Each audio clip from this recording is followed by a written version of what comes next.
Okay, Islam, we're going to go ahead and get started. One announce without further ado. We're going to go ahead and start the meeting. All meetings are to be opened and closed promptly according to the Circle 7 in love, truth, peace, freedom, and justice. If you are able to, please rise and face the east for the Moorish miracle prayer. Right, 5 on the right, 2 on the left. And repeat after me. Allah, Allah, Allah, Father of the universe, Father of the universe, Father of love, Father of love, truth, truth, peace, peace, freedom, freedom, and justice. and justice. Allah is my protector, Allah is my protector, my guide, my guide, and my salvation, and my salvation, by night and by day. by night and by day. Through his holy prophet, Through his holy prophet, Drew Ali. through Ali. Amen. Amen. Amen. Islam. All right, I want to announce that the meeting is now open. Islam, does somebody have a question? Okay, first and foremost, we give honors. We always give honors. We give the highest praise to the Father of the universe, Allah. We also give honors to our divine prophet, Noble Drew Ali, for bringing us our divine creed and nationality, returning our ancient ways to us, for teaching us to love instead of hate. We give honors to the forerunner to the prophet, Brother Marcus Mosiah Garvey. Give honors to all the ADF sheiks and all the faithful Moors that make up the grand body of the Moorish divine and national movement. We also give honors to the first appointed Supreme Grand Sheikh by the Prophet, Brother Emili Il. And we give honors to the current Supreme Grand Sheikh, Brother K. Dandrigel, as well as honors to the Grand Council of the Moorish Science Temple of America. And we also give honors to all the faithful Ils and Bays out there. Islam, Islamism. All right, Brother Jackson Bey, will you please read the divine constitution and bylaws? Islam, I rise giving all honors and praise, the highest form of honors and all praises due to Allah. And I extend those honors to his prophet that he sent us, Noble Drew Ali, and honor to all the Muslims on the call. Salvation, Allah, unity, the Moorish Science Temple of America, the divine constitution and bylaws. Act 1, the Grand Sheikh and the chairman of the Moorish Science Temple of America is empowered to make law and enforce law with the assistance of the Prophet and the grand body of the Moorish Science Temple of America. The assistant Grand Sheikh is to assist the Grand Sheikh in all affairs if he lives according to love, truth, peace, freedom, and justice, and it is known before the members of the Moorish Science Temple of America. Act 2, all meetings are to be open and closed promptly according to the Circle 7 in love, truth, peace, freedom, and justice. Friday is our holy day of rest, because on a Friday, the first man was formed in flesh, and on a Friday, the first man departed out of flesh and ascended unto his Father God Allah. For that cause, Friday is the holy day for all Muslims all over the world. Act 3, love, truth, peace, freedom, and justice must be proclaimed and practiced by all members of the Moorish Science Temple of America. No member is to put in danger or accuse falsely his brother or sister on any occasion at all that may harm his brother or sister, because Allah is love. Act 4, all members must preserve these holy and divine laws, and all members must obey the laws of the government, because by being a Moorish American, you are part and parcel of the government and must live the life accordingly. Act 5, this organization of the Moorish Science Temple of America is not to cause any confusion or to overthrow the laws and constitution of the said government, but to obey hereby. Act 6, with us, all members must proclaim their nationality, and we are teaching our people their nationality and their divine creed, that they may know that they are part and parcel of this said government, and know that they are not Negroes, colored folks, Black people, or Ethiopians, because these names were given to slaves by slaveholders in 1779 and lasted until 1865, during the time of slavery. But this is a new era of time now, and all men now must proclaim their free national name to be recognized by the government in which they live and the nations of the earth. This is the reason why Allah, the great God of the universe, ordained Noble Jew Ali, the prophet, to redeem his people from their sinful ways. The Moorish Americans are the descendants of the ancient Moabites who inhabited the northwestern and southwestern shores of Africa. Act 7, all members must promptly attend their meetings and become part and parcel of all uplifting acts of the Moorish Science Temple of America. Members must pay their dues and keep in line with all necessities of the Moorish Science Temple of America. Then you are entitled to the name of faithful. Husband, you must support your wife and children. Wife, you must obey your husband and take care of your children and look after the duties of your household. Sons and daughters must obey father and mother and be industrious and become part of the uplifting of fallen humanity. All Moorish Americans must keep their hearts and minds pure with love and their bodies clean with water. This divine covenant is from your holy prophet, Noble Jew Ali, through the guidance of his father God Allah. Noble Jew Ali, founder. Moorish American prayer, Allah, the Father of the universe, the Father of love, truth, peace, freedom, and justice. Allah is my protector, my guide, and my salvation, by night and by day, through his holy prophet, Drew Ali. Amen. The Moorish Science Temple of America, Home Office of Noble Drew Ali, Home Office, Chicago, Illinois, USA. Islam, Islam, Islamism. Islamism. All right. Thank you, Brother Jackson Bey. And what he just read with the divine constitution and bylaws, these are our laws. The prophet actually gave us 3 types of laws. All right. We have rules, regulations, and principles. Okay. Rules are unchangeable and they apply to everyone. Principles are the fundamental laws that govern us. All right. The principles that we have are the ones that we stand on. Does anybody know what that is? It's five principles. Islam, love, truth, peace, freedom, and justice. Islam. So those are the fundamental laws that govern us. Everything that we do has to stand on those principles. And then the rules, like the divine constitution, what Brother Jackson Bey just read. And then we also have regulations. And these are based on conditions, the conditions at the time. So they can change, they're open to change. And you even see that in here, where it says in Act 1, the Grand Sheikh and the chairman of the Moorish Science Temple of America is empowered to make law and enforce law with the assistance of the prophet and the grand body of the Moorish Science Temple of America. The assistant Grand Sheikh is to assist the Grand Sheikh in all affairs. So, technically each temple could have different regulations, which, would be more specific to them, in their region. All right. So, yeah, I just wanted to hit on that real quick. But before we get started, though, we're going to read from the Koran Questionnaire.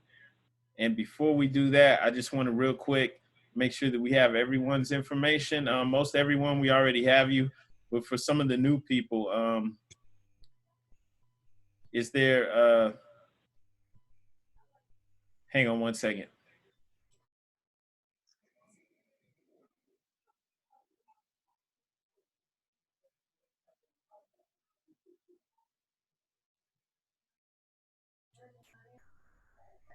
All right.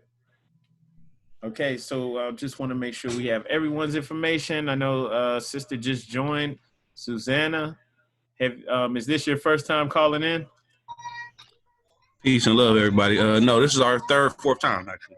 Okay, all right. What's your name? Ahmed Wasim El, out of Cleveland, Ohio. Okay, we got you. All right, thanks.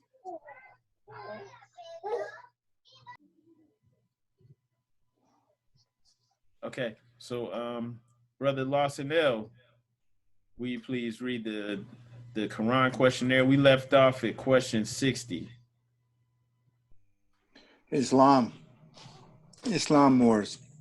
60. Who is the guy guarding the holy who is guarding the holy city of Mecca today to keep the unbelievers away? Angels. 61. What is the modern name for those angels? Asiatics. 62. What is the shade of their skin? Olive. 63. Are the Moorish Americans any relation to those angels? Yes. We all have the same father and mother. 64. Give 5 names that are given to the descendants of Adam and Eve. Lucifer, Satan, devil, dragon, beast, sometimes called the lower self. 66. How many selves are there? 2. 67. Name them. The higher self, the lower self. 68. What people represent the higher self? The angels who protect the holy city of Mecca. 69. What people represent the lower level? Those who are cast out of the holy city and those who accept their teachings. 70. What is the higher self? The higher self is the mother of the virtues and harmonies of life, the breeds, the justice, mercy, love, and right. Islam, Islam, Islamism. All right, Islamism. Thank you, brother. We're gonna go ahead and talk about this real quickly. With question 6, who is guarding the holy city of Mecca today to keep the unbelievers away? And then it says angels. All right. So in this question, the prophet uses the word today. Who's guarding the holy city of Mecca today? So obviously he means at the times in like 1927, 1928, when the pamphlet was being developed. All right. So the question would be, you know, who would actually have been guarding the holy city of Mecca at that time, protecting it from the unbelievers? So historically, those angels who guarded the holy city were none other than the Sultan Abdul Aziz ibn Saud and his Saudi and Wahhabi brethren, and that's who you also see in the front of the Holy Quran. You see a picture of the Sultan. Okay, and these brothers, okay, this is who he would have been referring to as the angels. They lived during a time when the Arab world was still primarily important for Europe as a source of raw materials. All right, because it was one of the few areas that hadn't already been carved up by the European peninsulas. And we're talking about the Arabian Peninsula. And it was at this time where it was starting to be converted by them. All right, where they're starting to tap into the resources. Obviously, we know later on they wound up tapping into the oil that was in this, you know, great region in the what we call the Middle East now. So you had several Arab sheiks and their tribes who were making treaties along with the British, and they, you know, you would think maybe they didn't really understand or know what they were getting into, but they were giving them control over their defense, you know, for foreign relations.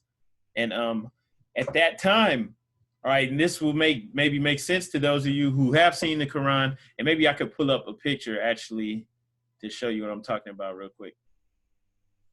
Hang on, let me.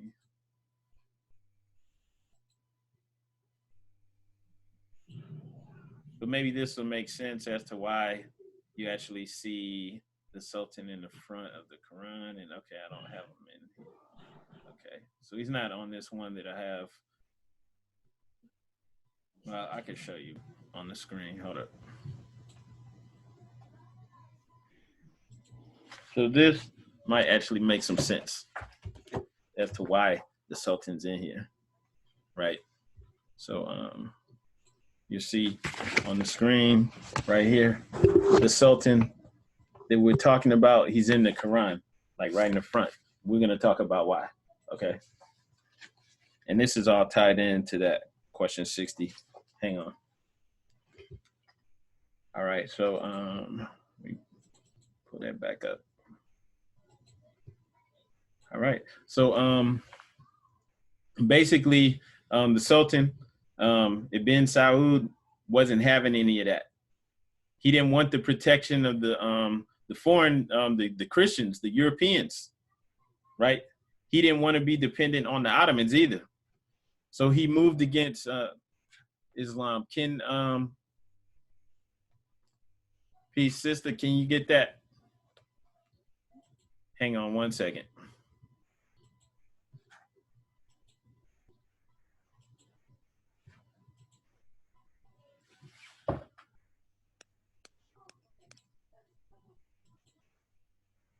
All right, hang on 1 minute.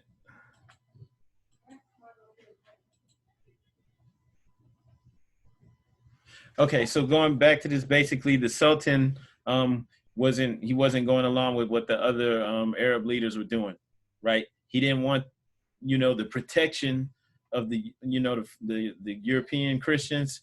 He wasn't trying to align with them or the Ottomans, right? So he moved against the other Arabian tribes to get them to come together, right?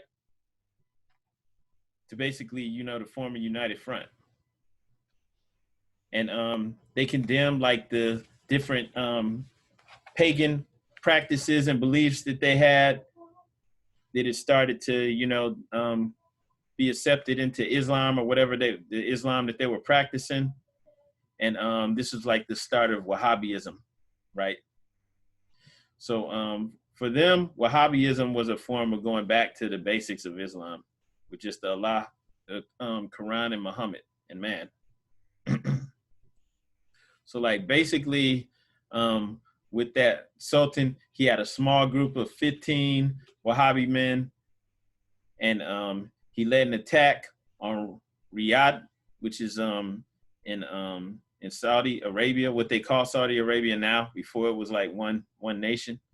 And basically the Saudis and the Wahhabis fought together against the Arabian tribes. They unified them, and they took control of the holy cities of Mecca and Medina. So this was going on around the time of the prophet. That's why I'm saying these are the angels that he was referring to. So in January of 1926, he was proclaimed the king of the Hijaz and became the most respected leader of Arabia. All right.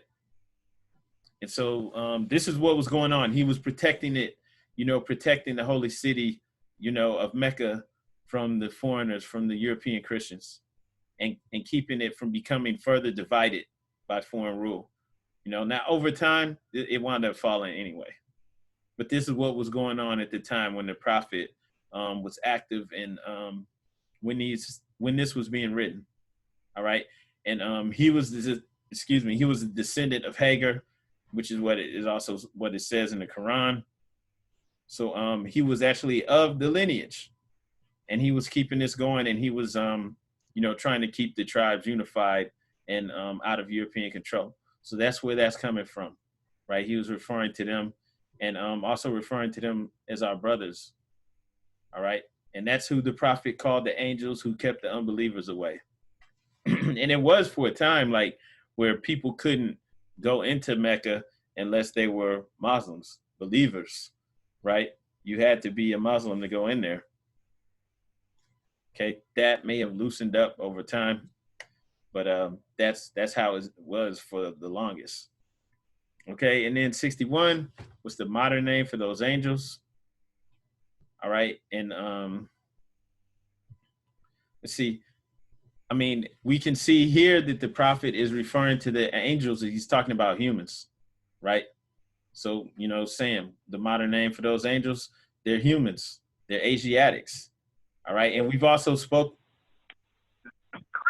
we've spoken on Asiatics before. Is being referring to the joined the meeting. Islam. So we've spoken on Asiatics before as being people, and not just people, but the original people, right? We spoke previously about Asia from a Kabbalah perspective being the last of the four spiritual worlds, right? So that's actually the name for the world of the manifest, the world of creation, all right? It's actually in there. So this isn't just something that's just thrown around. It really has significant meaning. And to be an Asiatic means that you're, descendant of the first people to walk in the physical world. The Asiatics, Asia, right? So he's basically referring to us and our kindred, other Asiatics. Right, so the race of the angels who guarded the holy city of Mecca was Asiatic because they were olive-hued people we know that we come in, we have several different skin tones. We don't, go off of colors. We say olive hued. What was the shade of their skin? Olive, right? Because the olives, the fruit of the olive, they have several different shades from really dark to light brown. Different complexions. All right. And are the Moorish Americans any relation to those angels? Yes, of course, they're Asiatics. We all had the same mother and father. And also, if anybody has any questions as we go through this, feel free to speak up. Islam. Islam. I wanted to check out because I do kind of like chop up words into their like root words or whatever. I see the word human and I just go based off of HUE, man. You know what I mean? Is that like is there some type of significance with the HU as well? I say, from an etymological standpoint, it makes sense, with hue, denoting to, having darker complexion or color, in it. So it makes sense. And that would mean that, if you're looking at it from that perspective, the only real humans would be the Asiatics, but that's not what we're officially saying. I'm not trying to say anyone else is not human. From our perspective, we just say that we have Asiatics and then you have Europeans. You have like different subsets of humanity, with most everyone falling under Asiatic, except for the people who would, I guess you could say, kind of melanin deficient. But that makes sense, you're right on with that. Islam, because I go based off of like some of the experience I've had, like with graphic design and stuff. Like I do a little graphic design work, and in Photoshop, to kind of change the color pattern or the color correction, you can go from hue to I forget the other word, but I always stuck to that because it's like, I just go based off of sound words, and when I heard hue, I'm just like, okay, so does that mean humans are green? You know what I'm saying? And Islam. Yeah. Islam, I just want to add just to what Douglas L was saying. If the hue, right? If you take that off and it's just who, right?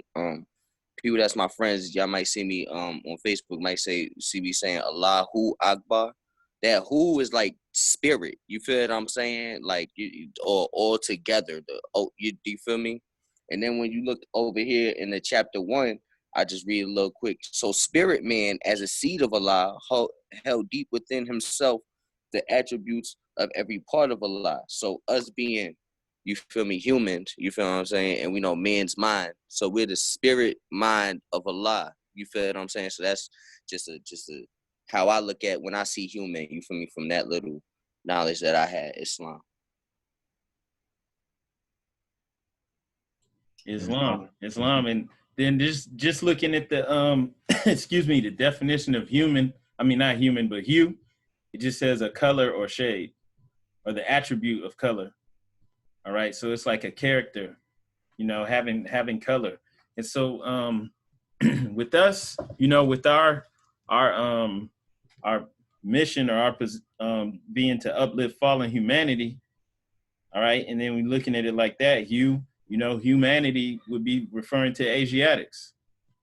All right. But at the same time, not here to say anybody else is not human, because ultimately the prophet came with the message of love. All right. With the higher purpose. And we can't defile that message, with hatred or anything of that, of that like a lower nature. But it's on point. We know Asiatics and Europeans.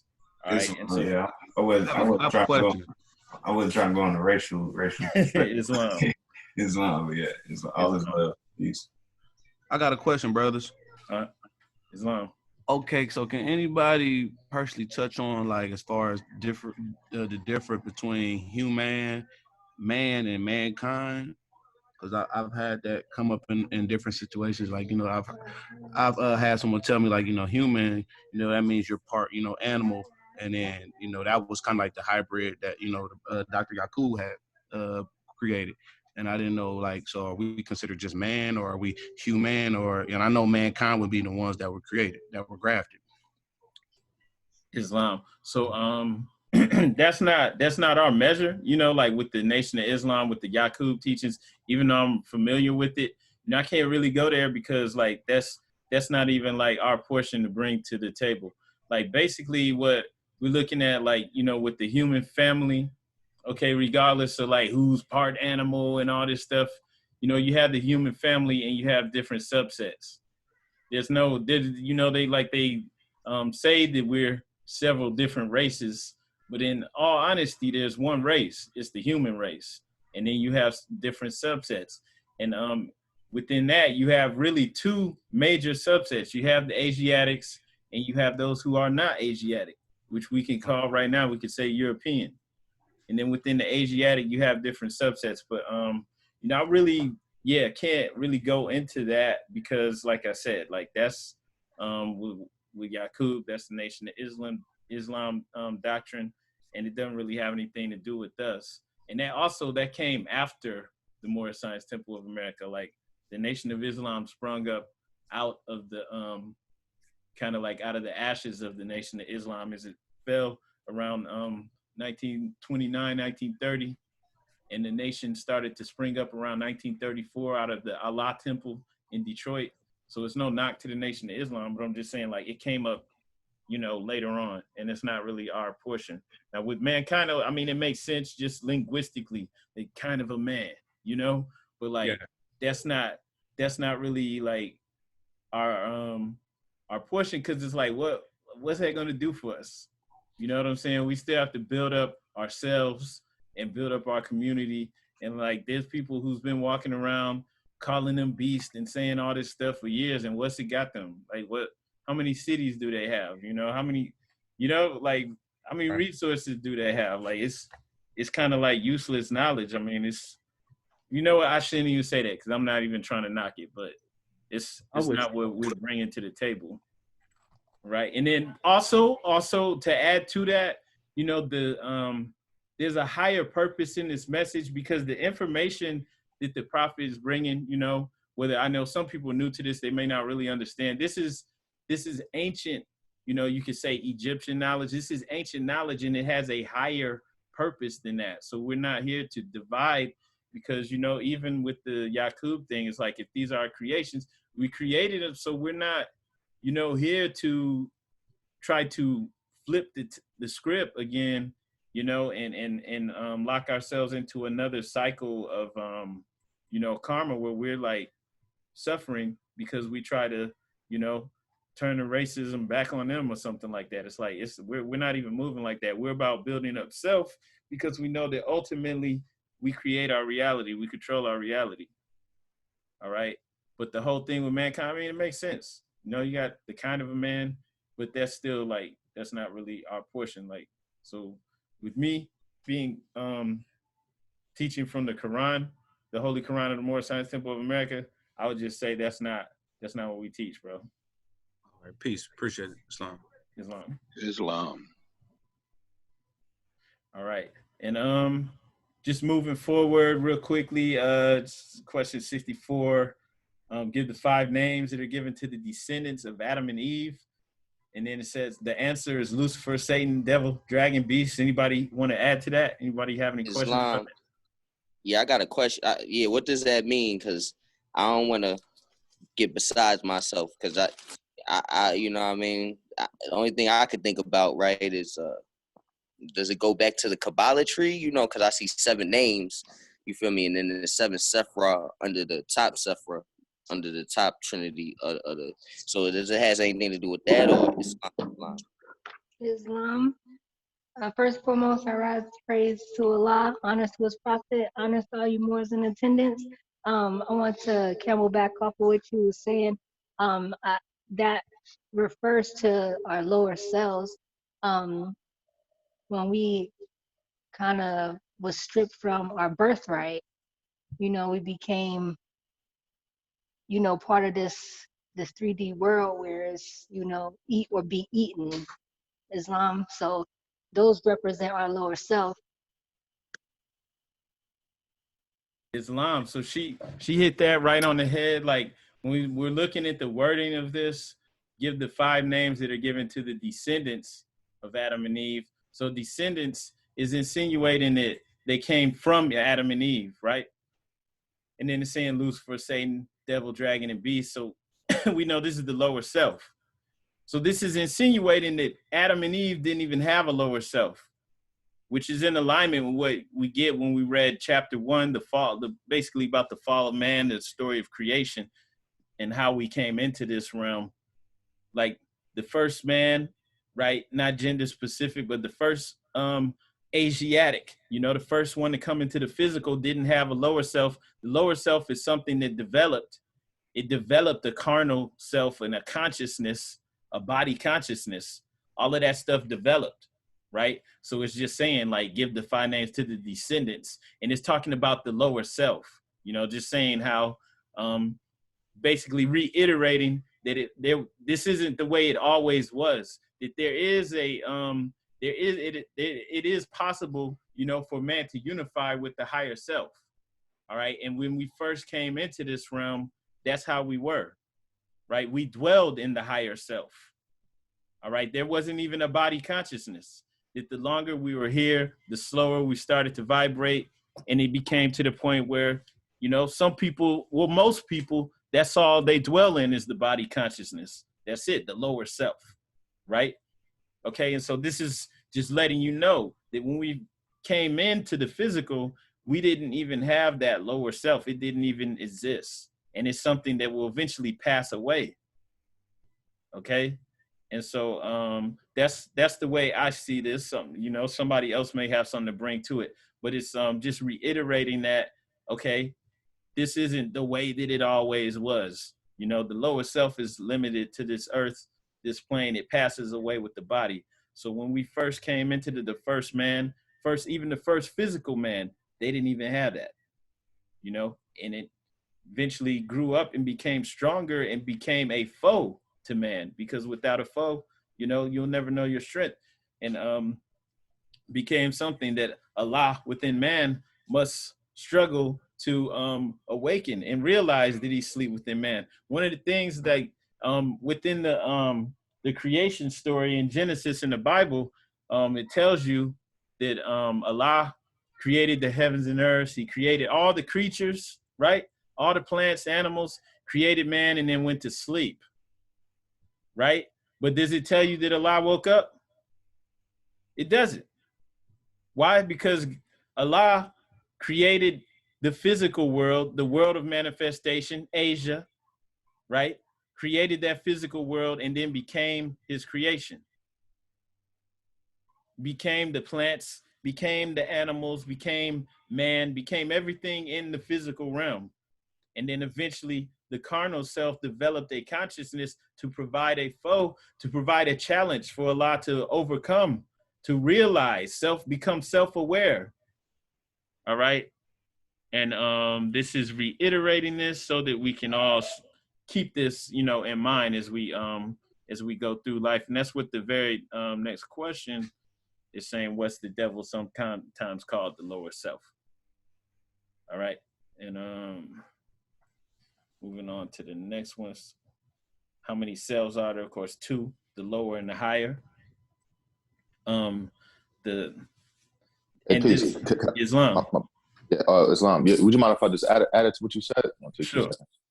Yeah. So also this is actually what the Bible was actually talking about in Genesis chapter 3, when it was talking about how when they finally had knowledge of good and evil. You're talking about the higher self and the lower selves as well. So when they took and had made the aprons, you see what I'm saying? When they said that they realized that they were naked, of course, it's all symbolic. They put they use those fig trees and tie aprons and stuff like that up to clothe themselves, which represents, them actually conquering their lower selves or the physical part of themselves. And this is also where the Masons, why they actually wear the aprons as well. It's all symbolic. It's basically saying that they overcome and conquer the physical.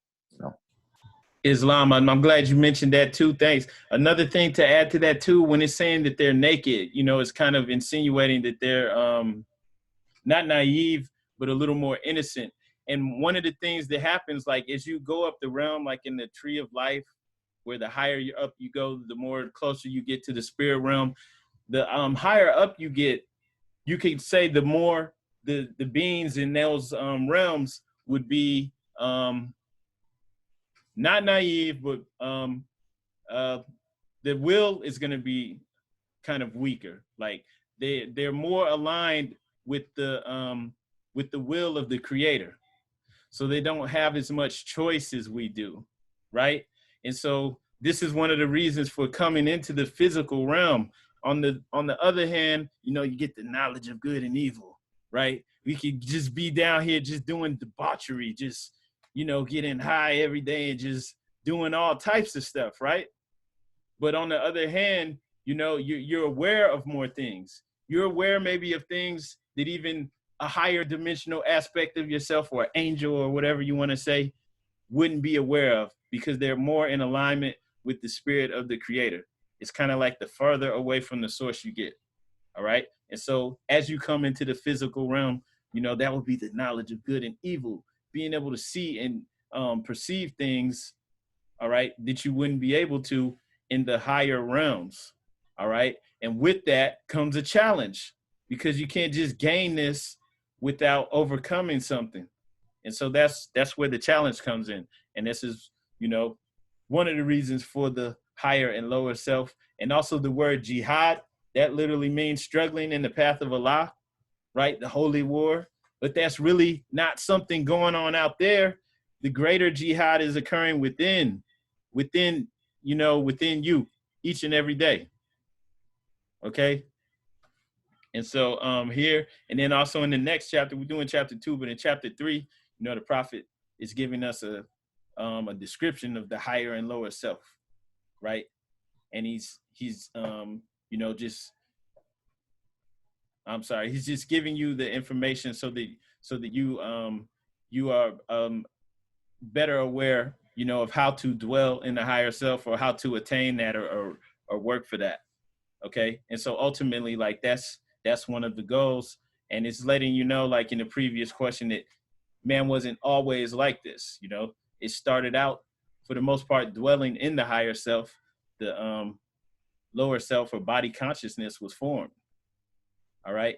And 68 is saying what people represent the higher self, the angels who protect the holy city of Mecca. So just going back on there where we were talking about at that time when the prophet was here, Abdul Aziz ibn Saud, right? They were fighting basically to keep the European Christian powers from dividing up and controlling the Middle East region, including the holy city of Mecca.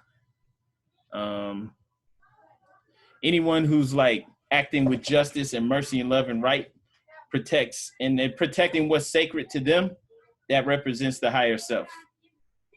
All right, so that's let's see, 69, what people represent the lower self, those were cast out of the holy city. The same thing, just, you know, with the people that they were fighting to keep out, because they represented what? The lower self breeds hatred, slander, lewdness, murder, theft, and everything that harms. Okay, and that's what their enemies represented. And then what is the higher self? The mother of virtues and the harmonies of life, and breeds justice, mercy, love, and light. And this is what we're talking about too, where, you know, the high, when you're dwelling on the higher frequency, you know, in harmony, you can't even really perceive, you know, some of the things that we're dealing with down here, right? And especially, you know, hatred, lewdness, slander, murder, theft. Okay. That's it on the questionnaires for today. But if anybody has any questions or anything they want to add, feel free to speak up. All right. Okay, so we're going to go to chapter 2 today.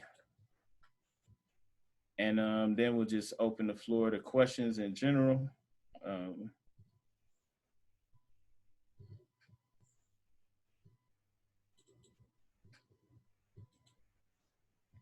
right. So yeah, we're on chapter 2, Elihu's lessons, the unity of life.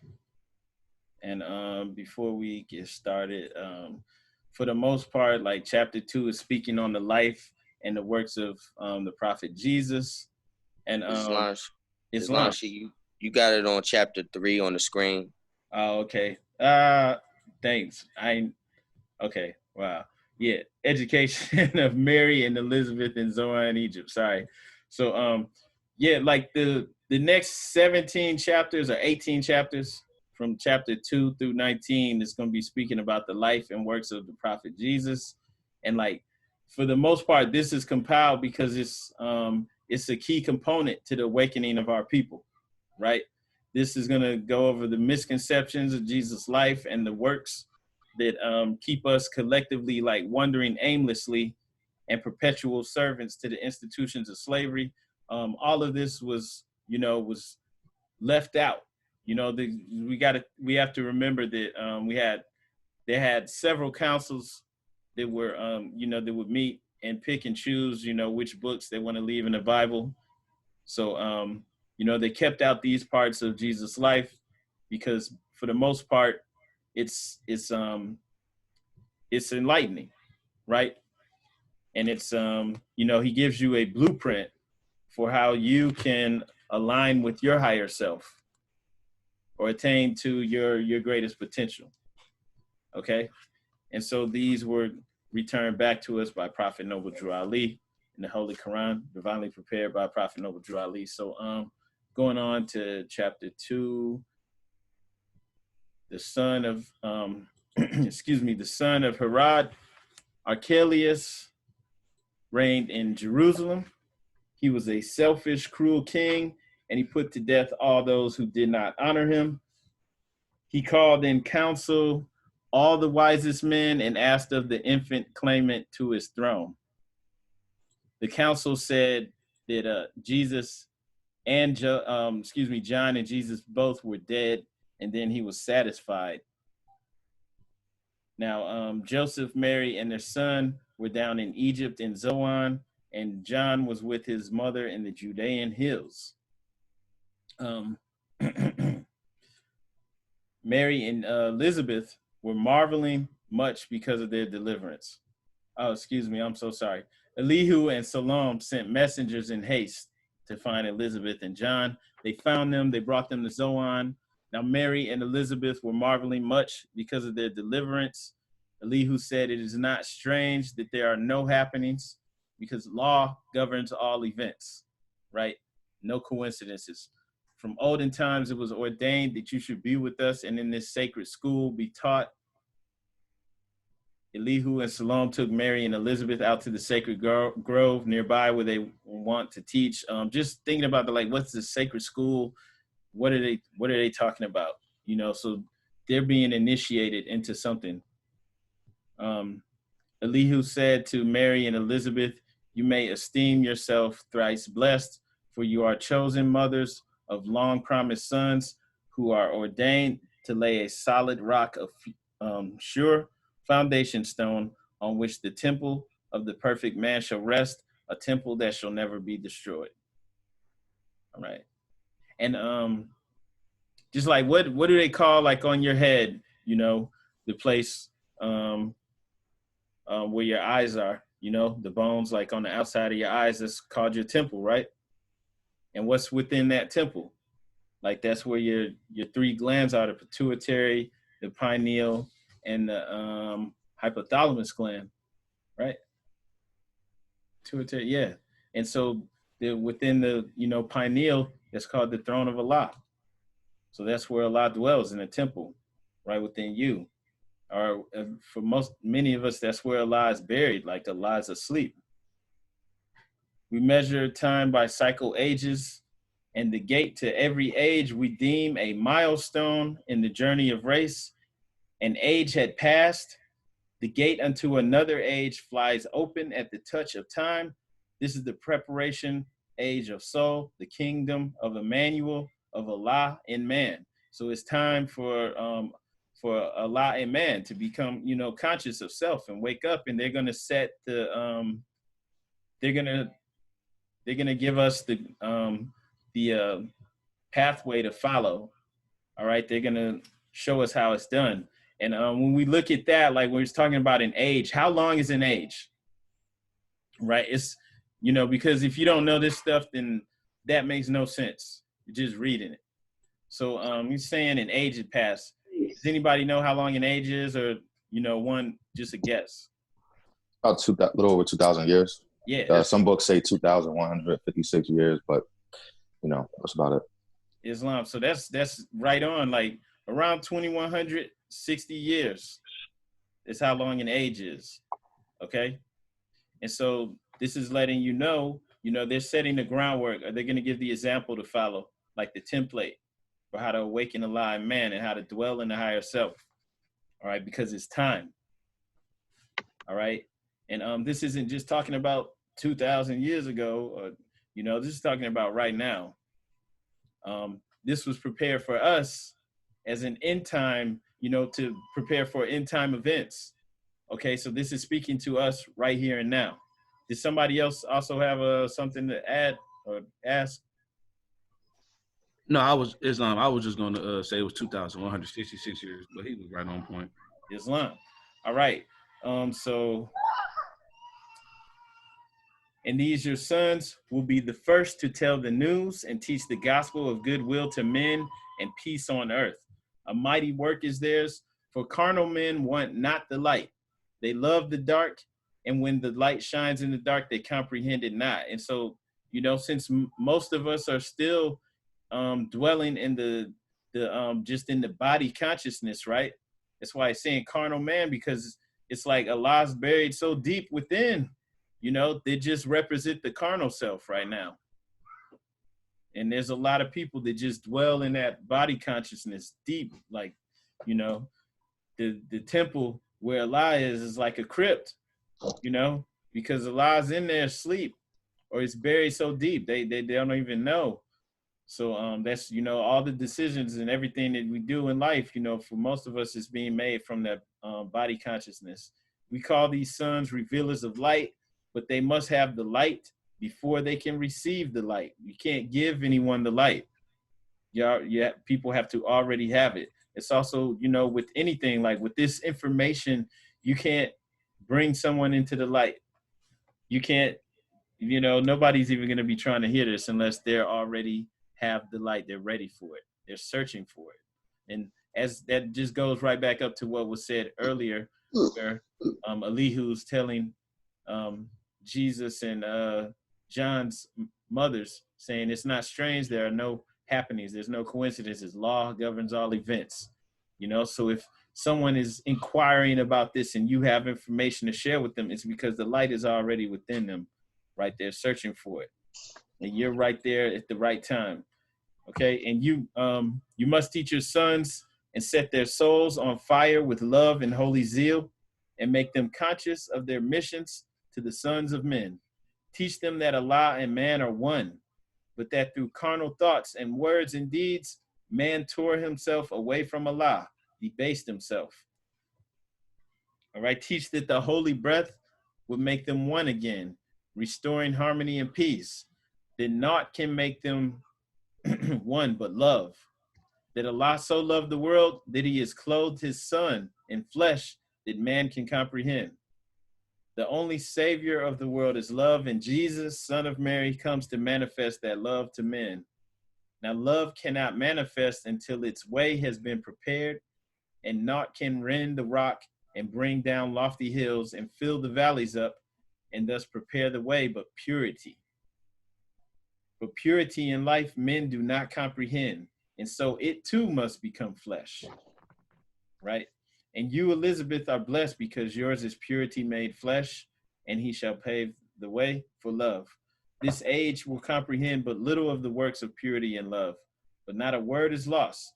For in the book of Allah's remembrance, a registry is made of every thought and word and deed. And when the world is ready to receive it, Allah will send a messenger to open the book and copy from its sacred pages all the messages of purity and love. Then every man of earth will read the words of life in language of his native land, and then will see the light, walk in the light, and be the light. and man will be at one with Allah. And then verse 25 and 26 that correspond with Deuteronomy chapter 18, verse 18 through 19, where it's, excuse me, it says, I will raise up for them a prophet like you from among their fellow Israelites, and I will put my words in his mouth. He will tell them everything I will command him. I myself will call to account anyone who does not listen to my words that the prophet speaks in my name. All right, Islam. So does anybody have any questions or anything they want to add to that measure before we move on? All right. Once again, though, that corresponds, this verses 25 and 26 correspond with Deuteronomy chapter 18, verse 18 through 19. Right. All right. So moving on, we're gonna go over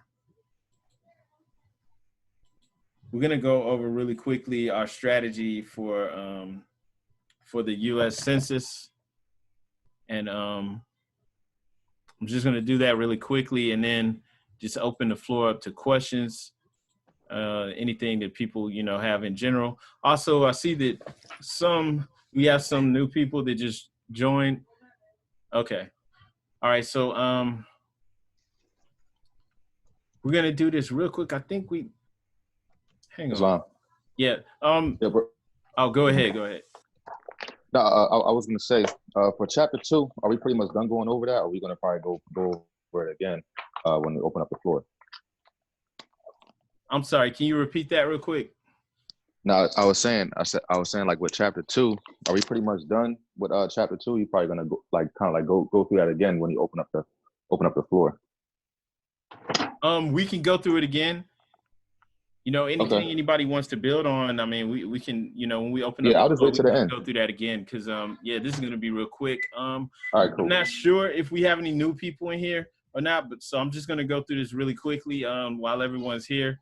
Just letting you know, from our perspective, the Moorish Science Temple of America, we're encouraging everybody to go ahead and participate in the census, okay? And we advise people to get the paper copy.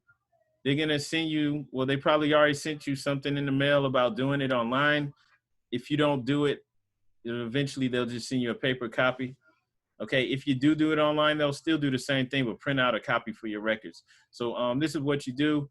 Just where it asks for race. Well, first off, for name, put your L or Bay on your last name. Okay, put your title on there. And then when you get to race, we advise everybody to go down to the box that says some other race and check that and write in Asiatic Moorish, just 2 words, Asiatic Moorish. It's already understood what this means, okay? These are within the hierarchical race codes. All right, and then for those that have oral history or, whatever knowledge of being indigenous to the Americas, as far as your family lineage, also check that box for American Indian and write in more. And if anyone has any questions on why we're advising people to do that, feel free to speak up. But we're just advising this because it's really important for everyone to self-identify. You definitely don't want to put Black. That's something that the Europeans, the colonists, created when they came here specifically to disconnect you from your actual heritage and also to keep you in a position where you were able to be abused and taken advantage of for the most part. They defined what Negro means. They always update it because they have to stay ahead of the curve. So Negro turned into colored, turned into Black, African American. And still, even though in the past they just outright would say, they'll have Negro laws, Black codes, right? Negro acts. They'll have them, and in there it will basically say that the Negroes confined to slave Africans. They have to update it. So with Federal Directive 15, Black, African American, it's not connected to the family of humans. So it's the same problem because in the past, the Negro was just some African, some enslaved African. It wasn't an actual people that had the nation, that had empires and all these things. You know, a lot of us like to say we're the ancient Egypt. It wasn't the Egyptians. It was just somebody, and you know, they'll tell you from West Africa, but what does that mean? There's some truth hidden in that though, because it could be argued that this is West Africa. But look, black is on here and it says the black racial groups of Africa. Everyone else comes from an original people. So it's hidden in there in Directive 15, Federal Directive 15, which is what they use to categorize and define all the races. And if someone else defines who you are, okay, they control your destiny. You don't let anyone define who you are. If somebody's defining you as a thug, or you know, you're gonna be a loser in life because you come from poverty or something like that, and you let that be who you are, you know, you're gonna suffer. You have to define who you are in all cases, and even legally and, you know, lawfully, and especially, you know, as far as how you interact in this society in America, you have to define who you are. So we define who we are, reconnected ourselves back to our ancient ancestors, which we have legitimate claim to, and it's already known and understood what that means. They probably didn't think we were going to do this, but it's time, right? So everybody needs to do that. So just check the some other race box, right in Asiatic Moorish, and then also American Indian, right in Moor. No matter what, put that some other race box. But if you like most of us, you got some Indian in your family, right? So you need to also check both of those. And unless somebody has questions on that, I'm gonna end that measure and just open the floor to questions. Islam, I have a question about the census, brother. Islam. Okay, so 2 questions. Okay, so you said pretty much at this point in time, it's our duty to participate, but by it being a ballot and a contract that the United States prepared, and like I said, I was going through it and reading. I was, you know, with my dictionaries, and like I said, they use words of art. So are we still kind of like subject to the jurisdiction and obligation due to the census because they don't have a category specified for us, or that's why we're implementing who we are within the guidelines that they have presented? I would ask you, are you a citizen? No, I'm not a citizen. Okay, why not? Because you can't be a citizen of a corporation. All right, so that's not really like, I know what you're talking about, but that's not really like the measure that we bring. That's not the teachings that we bring from the Moorish Science Temple of America. If you understand what the Prophet established, he was bringing us under the constitutional fold. There was a problem with the so-called Negro, where no, they weren't citizens. There were, you know, cases before the Prophet was born. With everyone's heard about Dred Scott in the 1850s, where he sued his slave master because they went to a state where slavery was outlawed, and he, you know, he basically ran away, or he, you know, sued for his freedom. And it went all the way up to the Supreme Court, and the Supreme Court judge, this is gonna make sense, they basically argued in favor of his slave master, saying that no, you can't sue, you don't even have rights because you're a Negro, and Negroes cannot be citizens. Why? Because the framers of the Constitution, the people that created this country, did not have you in mind when they established the Constitution. He's saying that it didn't apply to you, okay? They defined what Negroes were. You were outside of that. You were not a citizen, and that was the issue.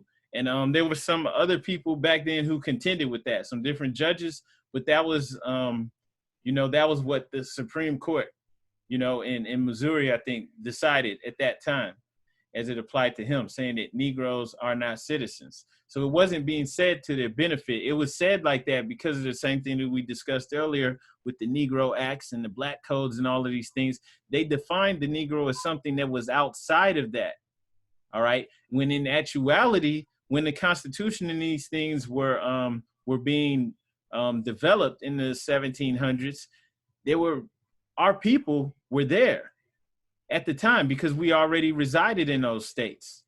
They were being allowed a certain amount of land on the East Coast, which they were actually supposed to be confined to, which they wound up reneging on that. But our people were there, and they were included in the Constitution. It applied to all men, and it applied to them too, because they were humans. All right. And as far as the term of citizen, like, you know, a citizen is a member of a free juror society. All right. And so for Negroes to be outside of that, then you see all of the abuses that get heaped upon them. And this is why the prophet came to undo that. You know, he came and he established our society, reconnected us with an actual civilized people who are capable of governing themselves, i.e., we have a nationality. We have a society and a nationality where we can come in and join, become a part of our society, so that what? So that we can now interact in the American society on the same footing with everyone else, not to make that the end goal, because of course we still need to build up our own, but we can build up our own from the status as Negroes. And I know that probably conflicts with what other people out there teaching, but it doesn't matter, because this is the Moorish Science Temple of America, and we stick to what the prophet teaches. So if other people are teaching that we're nationals and we're not citizens, it don't fly over here, because we stick with the prophet. I'm not knocking anyone though. It's not a knock, because, you know, I'm sticking with the prophet. His word is law. So, you know, chairman of Mission 30 in Columbus, the prophet's word is law here. Excuse me. So we stick to what he brings, and the prophet said that we're citizens of the USA. That's what we're rolling with, and we will build up our society from there. And if somebody else is saying we're nationals, I don't care. I'm rolling with the prophet. His word is law. That divine constitution that we read at the beginning, that's law. The Quran that we just read, that's law. That's also why I was speaking earlier about how, you know, we have three different types of laws. You know, we have regulations, we have rules, it's law. Okay, so I'm not saying that to knock what you're saying. I get where you're coming from. That's also like, you know, how I came into this information 2 years ago, but I'm not rolling with that anymore, because I'm rolling with the prophet. So yes, we fill out the Constitution. We fill out the census, and we advise other Moors to do so as well, so that we can act as a collective, self-defined as Moorish Americans. We have the highest level of citizenship. Okay, if you want to say American national, you can, because all citizens are nationals, right? When I lived in Brazil, we were American nationals. Why? Because we're from here. And anywhere you go in the world, you're referred to as a national. And not only that, but we're Americans everywhere we go in the world, because this is the states united as America. This is where Americans are from. Even though all of these, you know, South America, all these different places are part of continents called America, but this is actually America, right? Canada, Mexico, Mexico's Estados Unidos, Mexico, you know, they're all different places. This is America. And so, like, there's several instances throughout the prophet's work, which is law for me, where he says that we are American citizens, where he says the aim is to make us better citizens of this government, the USA. Islam, and brother. This is, yeah, so that's all I'm saying is this is law for us, brother. One more question. Now, the census, the directive census that you showed on your screen, is that available anywhere? Because I know it was more, you had it more in depth as far as like dealing with nationality. I didn't see that on mine. Or I might have overlooked it. Islam, were you on the call last on Friday? Yes. Okay, so I'm gonna send that out today. I didn't have time to send that out to everybody, but these slides that I'm going through, everybody will get this. We'll send everybody the registration and the census slides, so you can go through and study them. And I mean, if you have, like, you know, you have questions, feel free to ask. You know, it doesn't mean we're gonna agree. You know what I'm saying? But, you know, feel free to ask and speak on it. But, you know, I guarantee you the prophet wasn't trying to sell us into slavery or set us up to lose. He set this up so that we could win. And actually, the way things are set up, it's like we're incubated, we're protected. We come in here, you know, protected as citizens with full rights and privileges while we build up our society, you know, build up our economy, you know, all the things that we need. So it's like, this is set up to protect us. Like a long time ago, like 2 years ago, I remember we asked the former Supreme Grand Sheikh, Brother D. Bailey L's retired now. Where's our army at? Like, where's our army? What do we? And he's like, the United States Army, the Navy, the Marines, all of that is ours, right? We don't need to give away any of this. We don't need to give away any credit, and we don't need to give away what we're owed either. Okay? So, yeah. But basically, this is set up to incubate so that we can build up and do what we need to do. And it's good that everybody overlooks us. Nobody really thinks that we can get it done. They think we're stupid. So, we can come up without any attention. Nobody's, paying it. Nobody's expecting us. We're not a threat. The biggest threat here is, white American male. They're like the homegrown terrorists. Nobody's looking at us. So we can come through and build our thing up. It's not a good idea to be out there like arguing jurisdiction and stuff like that and bringing attention to this. We're not even ready for that argument. You know what I'm saying? It's just being realistic. It's not even like a good idea to be bringing that type of attention, because then that's getting the federal government looking at you. And that's also getting these white nationalists that are armed to the teeth, that are actually preparing and been preparing for Armageddon, to start looking at you as a threat. And then it's like, where's the army at though? We don't have it. Why we out there talking tough and can't even back it up? Islam, brother. Islam. Appreciate it. All right. Peace. Yeah, so, feel free to ask any questions. If, whether it's about the census or anything else. I see we have a hand raised. Daniel, feel free to speak. Hello? Yes, you're unmuted. Peace. Yes. I got a question. No, two questions. Like, my English is little. I got a lot of friends from Haiti. Like, you don't have a good paper. When I say good paper, like Hazel. You do Hazel. Hello? Yeah, I can hear you. I can hear you. Yeah. They do Hazel.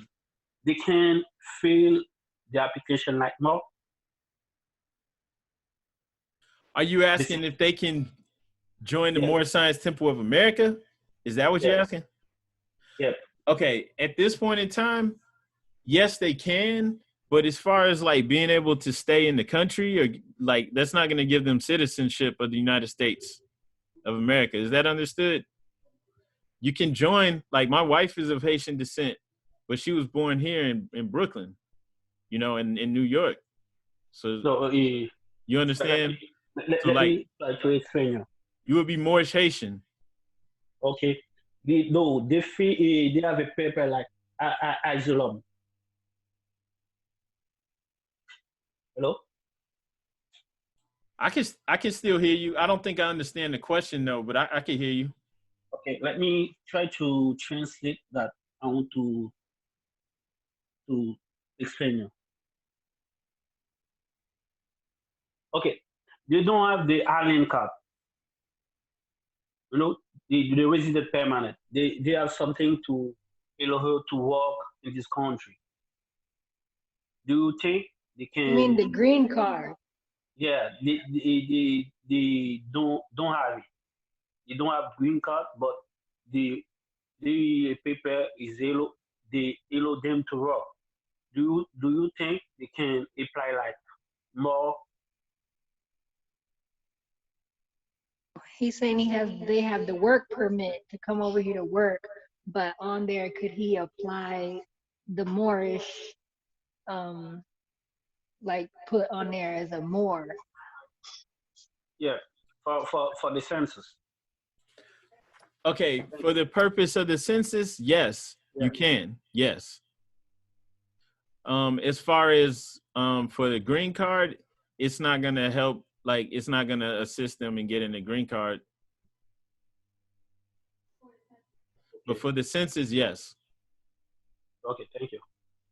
Okay, so yeah, just in case, like if anybody's here, say you're actually from Jamaica, or from like the brother from Haiti or somewhere else like that, you could put on there You could do two things. You could either put the same thing where I was saying put Asiatic Moorish, or you could put Moorish Haitian, Moorish Jamaican.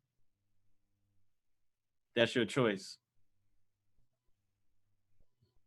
Okay. I say we could all do the same thing because Asiatic Moorish covers all the tribes. There's several tribes, and it's all unified together. But yeah, they can for census purposes, but just want to make sure it's understood. That's not going to help as far as like actually getting citizenship or anything, or getting a green card, anything like that. It's not going to assist with that. Because there was a brother like a few years ago who like, he was from Haiti too. And he was going through the citizenship process, and somebody told him he could proclaim his nationality at the Moorish Science Temple of America. And he stopped going through the citizenship process, and he wound up at a what I think he got deported. Okay, so don't play around with that, Islam. But as far as the census, yeah, do not put black.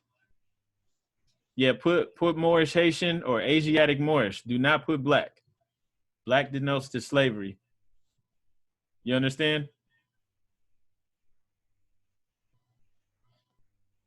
All right. Okay, thank you. Okay. Ou kompon sabzi la? Yeah, I'm S'entende ou? Yeah, I'm comprendre un peu. Ok, bon. D'accord. Okay, so yeah, if anybody else has any questions, feel free to speak up. But yeah, like all our people, you know, regardless whether you're from Caribbean, you know, from, you know, North America, we don't advise anyone to put black. That was created specifically to abuse us, to take advantage of us. Do not put black. Do not. All right. We love ourselves. We love our people, but that has nothing to do with us. We have to define who we are. Can no longer go along and can no longer trust the people who are openly, you know, working against us to define who we are. Right? That would be foolish. So definitely everyone on here, please click other. I advise to write Asiatic Moorish. Okay. You can put Moorish Haitian or Moorish Jamaican, but I advise everyone to put Asiatic Moorish. Okay. And also, you know, if you know that you have your indigenous roots in the Americas, also click the Native American box and write in more. Okay. And that links you in, you know, with the indigenous Moors here in the Americas. Okay. Yeah, so let's see, moving forward. Does anybody else have any questions or There was a question in the chat I was going to address. It pertains to Ramadan, and do we participate or do we observe Ramadan? There's no compulsion. We do. We want to encourage everybody who studies with us to do so, and it's more of it's spiritually, and it's part of the health benefits of fasting. The health benefits of fasting is awesome for your body to kind of get rid of all the toxins that's been building up, to give your body a reset and help you to cleanse. Also, there's millions of Muslims all over the world who are participating in Ramadan, and they're all focused, you know, with the same, pretty much the same focal points of focusing on Allah and spirituality and becoming one. And there's nothing wrong with tapping into that energy. Islam, it's a beautiful thing because that is enormous energy all over the world right now. And, you know, we supposed to be thinking on the terms of vibrations and energies and frequencies. And if we could tap into that, that's already happening with so many people all over the world, you know, we can manifest our desires quicker than ever if we just tap into that frequency. Islam. Okay, so thank you for sharing that. And in alignment with what you're saying, you know, especially like about meditation and things like this, being able to help us raise our frequency. Like that's what the prophet returned to us.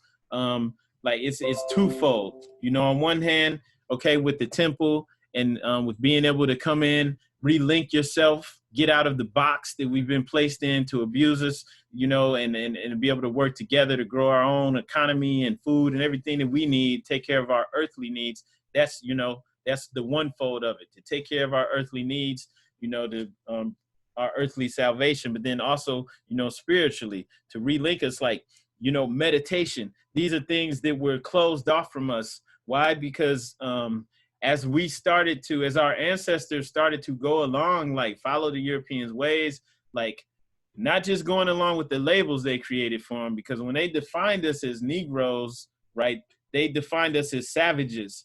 It was, they defined us as savages without our own religion. So we're uncivilized. We didn't create anything. We did nothing. And so we became they became our custodians. All right, because they defined us, they created us. And then they're like, okay, we'll give you some light. And they gave us Christianity. All right, and they picked and chose what we got. So they took things like meditation and all these things away from us. Why? Because meditation, even without, you know, having books to read and having people to tell us what's what, you'll eventually raise up because you'll be going within. And as you slow your mind, your body consciousness, and you slow that down and start to quiet that voice, then you can, you know, connect to God within.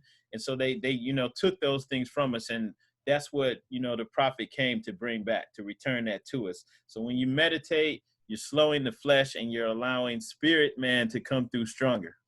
Right. So that's very important.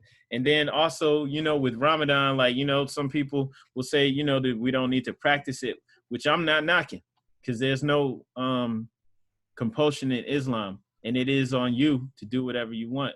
But with tapping in, you know, there's energy in doing something in alignment with something that like 1 billion people's doing all over the world.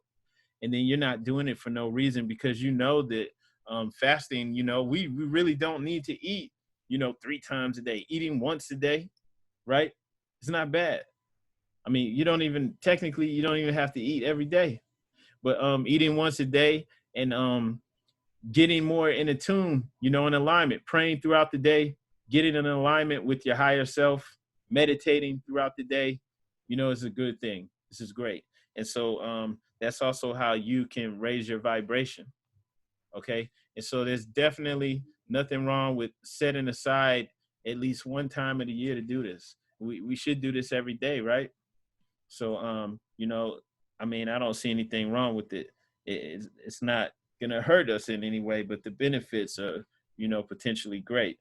So, you know, I'm definitely with that. And not just practicing Ramadan, but meditating, going within, I think it's important. Okay, so, you know, just because you're bound to the carnal life doesn't mean that you are the body. You're tied to it, but you're not the body. All right. And so ultimately that's, you know, that's the ultimate truth and the ultimate realization that we all must come to. And that's also why we do these classes, so that we get that as a, you know, a reminder in our daily life, so that we can all reach our potential. All right. And yeah, that's pretty much all we have to share. I mean, if anyone once again has any questions or anything they want to add, feel free to speak up. There's no right or wrong. I mean, anything you wanted to ask, feel free to speak up now. Islam, brother, I got one question, just a general question. Okay, I always have to see both sides of what is the disadvantage. Okay, based off your studies and intel, based off the situation dealing with the census and our position at hand, what is the disadvantage? What could be a disadvantage of us fulfilling and moving forward with the census? Okay, all right. With that, like, I'm glad you asked that, because okay, say we just like, all right, I'm not gonna participate in the census because I don't believe in any of this stuff. I don't trust it. I'm just not gonna do it. All right. there's no benefit to that because like if you don't participate, I'm just assuming like you have your own place. They're sending one to you like to count, who's in your house. What's gonna happen is you don't send in the paper form. Eventually a worker's gonna come there, just a regular person, not an enemy, might even be somebody that look like you.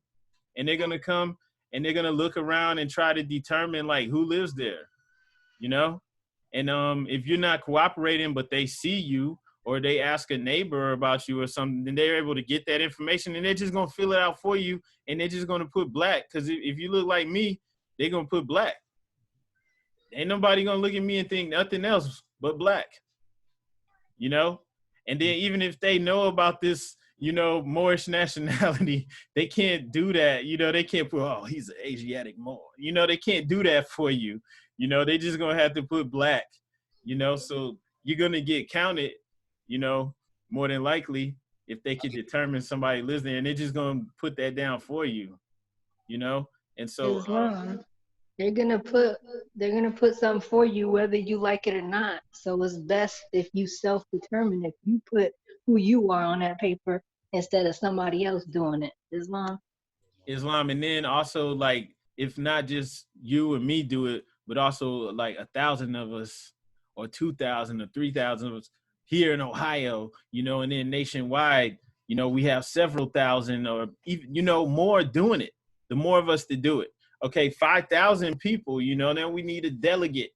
We need representation, and then like it just the more we can get to be in alignment and move as a unit, the more we can scale it up, the more we can get done and the faster we can move. Things can change overnight for us, and just, on a local level, just with working, with the local lawmakers, and people that's trying to get in office. And we, the next step, later this year, we're going to start organizing the block vote, and we can get people, to sign up for the block vote. And then we can also show on the census, well, look, we had this many Asiatics here, and we're the representatives of them. And so we need this if you want support, to get in office. And we start negotiating and doing things that Black folks don't do. African Americans don't do this. And, things can change and they can change fast, but we would have to be, we would have to have the foresight to work together and to get it done, to work together as a collective. All right. Because if only like 5 or 6 of us do this, that's nice. But no, we're getting the word out in our different cities, telling everyone to do the same thing so that we can move as a unit. And, that's what nations do. And so, I think not doing it, it'll just be more of the same stuff. I'm not going to sit up and sell some doom and gloom like people be like, well, they're going to put you in the FEMA camps. Nah, man. I'm just saying if we don't do it, it's just going to be more of the same. Like, we don't have a play in anything. We don't have a play in Trump being in office. We don't have a play in anyone else being in office. We didn't put them there. We didn't, finance them. We didn't do anything. And to play the game at this level, like in this country, everybody wants their hands in the leadership and things that's going on here because it's the most powerful nation in the world. And we're just here like pawns. People can come and feast on our own neighborhoods. They can put their hand in and say, okay, we want, it could even be countries that allegedly have, not good relations with the United States. It don't matter. They can come in here and they can do business here and they can come and set up shop in our neighborhoods and get money. And then while many of us are like in there struggling. And the reason we can't do that, it's not because they hate us, they against us. I'm not saying that they're not. I'm just saying like at this point in time, that don't even matter. We just have to play the game and we have to move as a collective and as a unit to get it done. And if we're not doing that, then we'll continue to be victims. And Moorish Americans aren't victims. We're powerful, we're nobles. We, move because we know that victory is assured, And so we don't move as victims and we just concentrate on, the goal and on getting it done and what we can do. And so not doing the census, it'll just be more of the same. You know, that's one step that's not that difficult to do. If we can get us all to do it in unison, not all, because everybody ain't gonna do it, but enough of us, you know, then we can move to the next step, accomplish the next goal, you know. And if we don't, you know, I ain't even gonna go there because it'd just be more the same. All right. So you know, that's my answer to that. You know, not saying it's gonna be horrible if you don't do it, it's gonna get worse. It's just more of the stuff that we used to. And we should be sick of that by now. Islam, brother. Appreciate it. Islam. All right, and then especially with talk, because there's a lot of people who will talk and they'll just talk and, you know, do lectures and all types of stuff, but they're not doing nothing. You know, we have to move as a collective in the here and now, in the physical world right now. You know? And I mean, yeah, moving in alignment, we can get things done.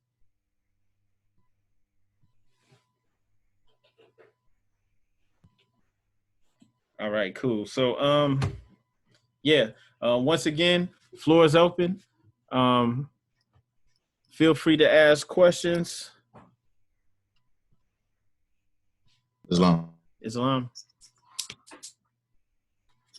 Peace. Yes. So I just wanted to real brief summary of chapter 2 again, and the reason why I'm even addressing it is because, you know what I'm saying, like we're always gonna run across people on the street who's always gonna try to test, you know what I'm saying, what it is that we're practicing, you know what I'm saying, and then a lot of people in these quote unquote, you know, woke communities and stuff like that, you know what I mean, will try to do whatever it is that they can do to try to discredit what it is that we're standing on. And so basically, as the brother Douglas Hill was saying earlier, you know what I'm saying, like 18 chapters, you know what I'm saying, out of the first 19 chapters, you know what I'm saying, are dealing with Jesus' life, you know what I'm saying, his early life, that word included in the Bible. But if everybody doesn't have one already, I would definitely recommend, you know what I'm saying, everybody getting a metaphysical Bible dictionary. I got one by Charles Fillmore. And one of the things that I wanted to point out was chapter 2, you know what I'm saying, like on the surface, you know, you definitely have the story, but you know what I'm saying, you know, since the first 19 chapters, starting from chapter 2, you know what I'm saying, it's talking about, you know, the development of one's spirit self from its infant stage, you know what I'm saying. So even if you look at you know, chapter 2 in the title itself, you know what I'm saying, the education of Mary and Elizabeth and Zoan in Egypt, you know, the definition of Mary in a metaphysical sense, or whatever, it states that it's the emotional phase of man, you see what I'm saying, which is still bound, you know what I'm saying, by I believe it said I don't know, I just remember it just says it represents the soul that's magnified and that's in preparation for a higher plane of life, you know what I'm saying. And in Egypt, what Egypt represents in a metaphysical sense represents a place of darkness and ignorance or whatever. So now when you're talking about, you know, it's chapter 2 is walking everybody, the first step of walking everybody from the state of darkness, you know what I'm saying, out of the grave, you see what I'm saying, to start developing, you know what I'm saying, you know, one's spirit self. So even if you start like reading it, when you start to, when it says like, you know, the son of Herod and Archelaus, you know, Archelaus represents the ruling power of sense consciousness, and Herod actually means the ruling will of the physical. You know what I'm saying, it's dealing with the ego, and it says that it's also temporary because it doesn't understand the origin of law or of its being. Jesus also, as we see in the questionnaire, you know what I'm saying, Jesus just says that it means justice or whatever, and it's supposed to be coming from the east, and the east represents in a metaphysical sense means it comes from within, you know what I'm saying. So now it's like pretty much walking you through, you know what I'm saying, you know, a step-by-step program dealing with the spirit, the internal self, you know what I'm saying, of how to you know, mastering some things that we all go through as human beings, you know what I'm saying, dealing with the lower self, you know what I mean. And another thing is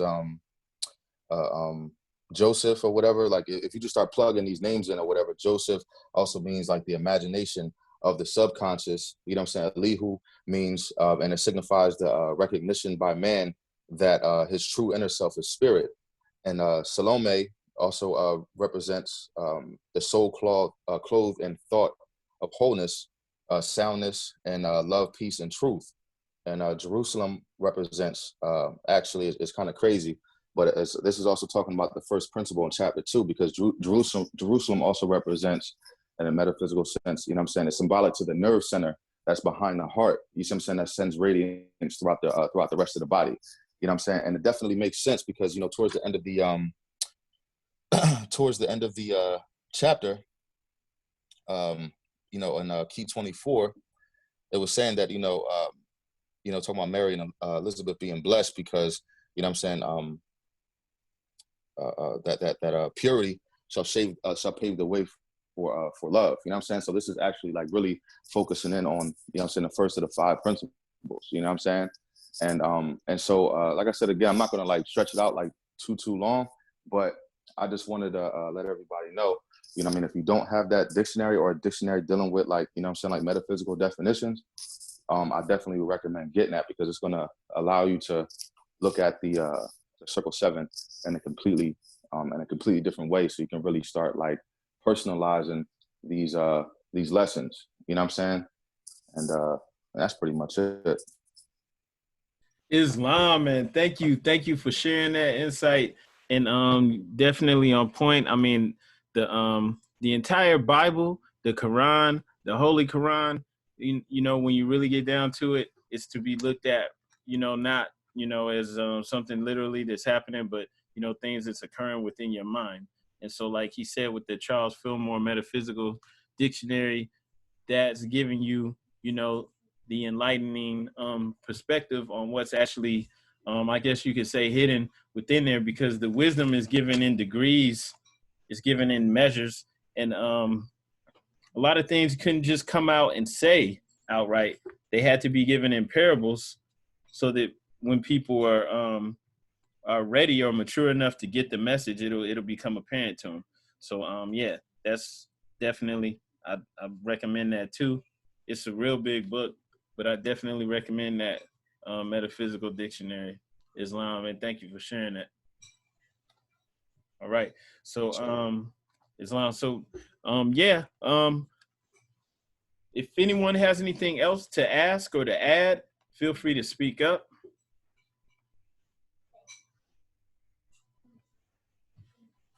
Okay, real quick, just see if we had any announcements before we go into closing.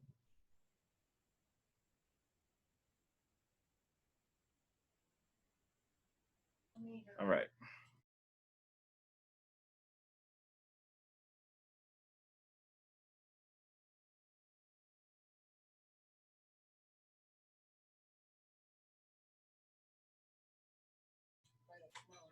All right. Real quick though, I just wanted to remind everybody about convention coming up in September, the September 15th, I think through the 20th.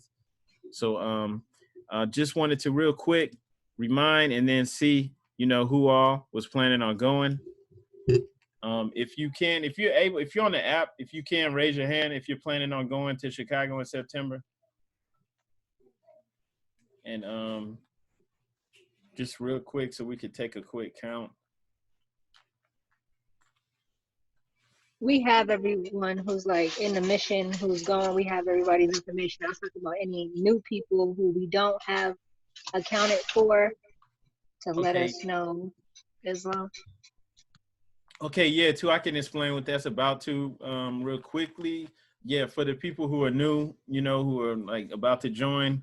Yeah, every year we have convention in Chicago, which is Mecca for us. That's where Temple One is, home office.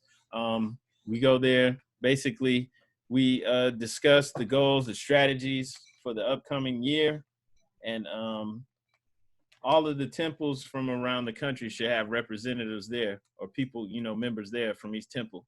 So, you know, and then also it's it's a great experience as well, you know, aside from that, especially if you've never been.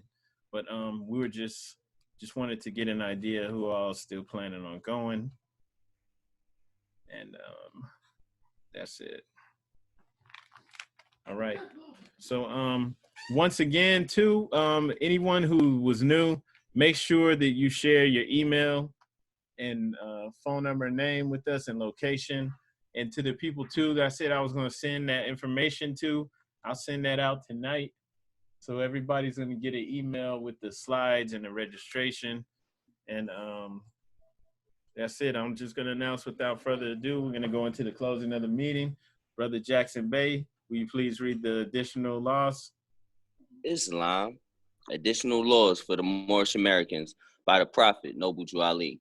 Act 1, grand sheikhs and governors and heads of all temples, all businesses, each said temple must be approved by the Prophet Noble Jew Ali. Before acting upon by any member, let it be finance, property, or any line of life that will cause the member to sacrifice finance, etc., that will cause the support of any group of members. Any former officer that violates these laws is subject to be removed from his office under heavy restrictions, etc., by the Prophet or the Grand Sheikh.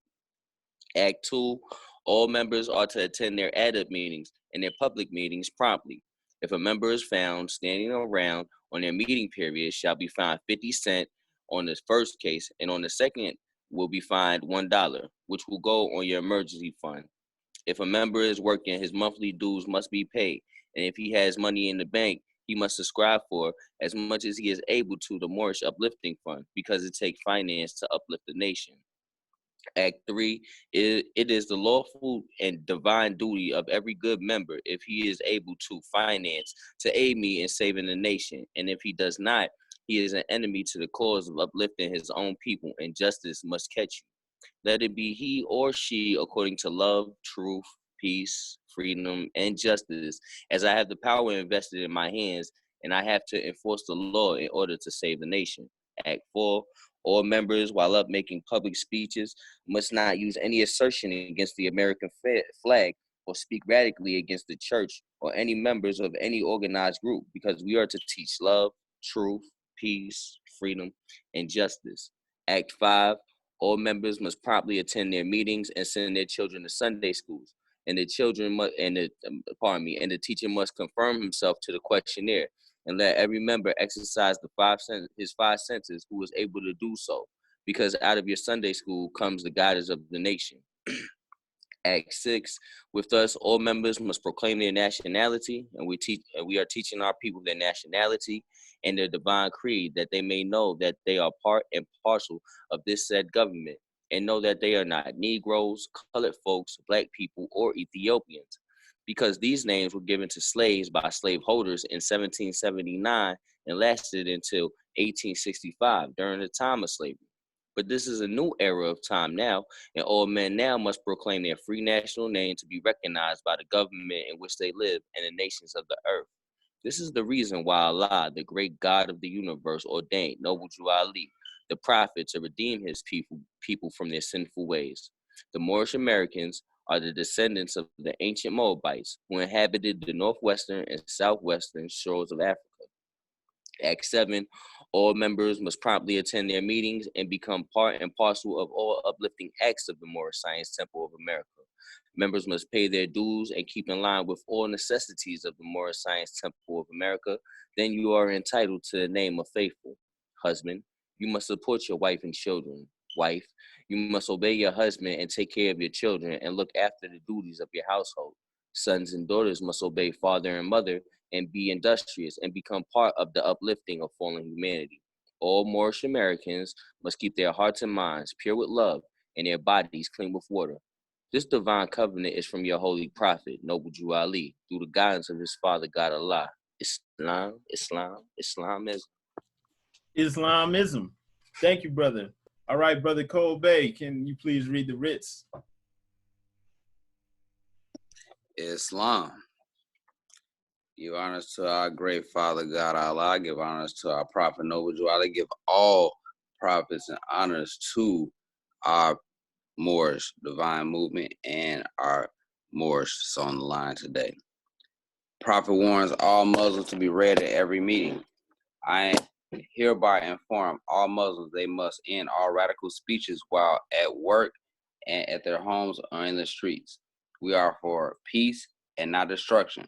Stop flashing your cards to Europeans. It causes confusion. Remember, your card is for your salvation. Failure to obey these orders will be of severe consequence. We are for love, truth, peace, freedom, and justice. And when these principles are violated, justice must then take its course.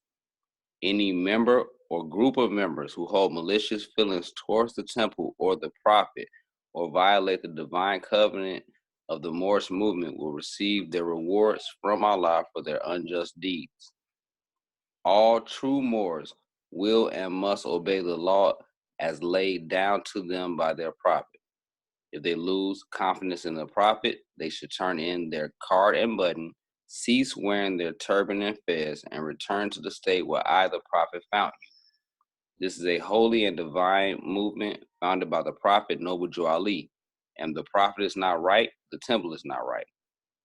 The prophet, therefore, is sending out the divine plea to all Moorish Americans that they do their part in protecting their prophet and their temple.